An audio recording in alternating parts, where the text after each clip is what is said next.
ஆயுர்வேதம் ஒரு பொக்கிஷம், நம் ஆயுள் நீட்டக்கும் அற்புதம். டாக்டர் ஸ்ரீவர்மாஸ். கடலூர் மாவட்டம் சிதம்பரத்தில் உள்ள அரசு மருத்துவக் கல்லூரி மருத்துவமனையின் பெண்கள் வார்டில் உள்ள சுகாதார குறைபாடுகள் குறித்து நோயாளிகள் கவலை தெரிவித்துள்ளனர். அண்ணாமலை நகரில் அமைந்துள்ள இந்த பெரிய மாவட்ட மருத்துவமனைக்கு தினசரி ஆயிரக்கணக்கான வெளி மற்றும் உள்நோயாளிகள் வந்து சிகிச்சை பெறுகின்றனர். 1500க்கும் மேற்பட்ட படுக்கை வசதி, 100க்கும் மேற்பட்ட வார்டுகள் கொண்ட இந்த மருத்துவமனைக்கு முறையான பராமரிப்பு அவசியமானது. ஆனால் பெண்கள் சிகிச்சை பெறும் 10வது வார்டின் நிலைமை மிகவும் மோசமாக உள்ளது என்று நோயாளிகள் தெரிவித்துள்ளனர்.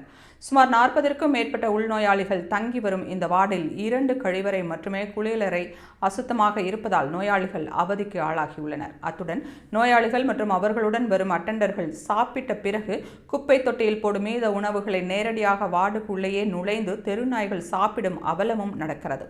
இதனால் எந்த நேரத்திலும் நாய் கடித்து விடுமோ என்ற அச்சத்தில் நோயாளிகள் உள்ளனர். இதுகுறித்து மருத்துவமனை நிர்வாகத்திடம் புகார் கொடுத்தும் எந்த நடவடிக்கையும் எடுக்கப்படவில்லை என்று கூறப்படுகிறது. எனவே இங்கு சுகாதார வசதிகளை உடனடியாக சரி செய்யவும், தெருநாய்கள் நுழையாமல் நடவடிக்கை எடுக்கவும் பொதுமக்கள் கோரிக்கை விடுத்துள்ளனர்.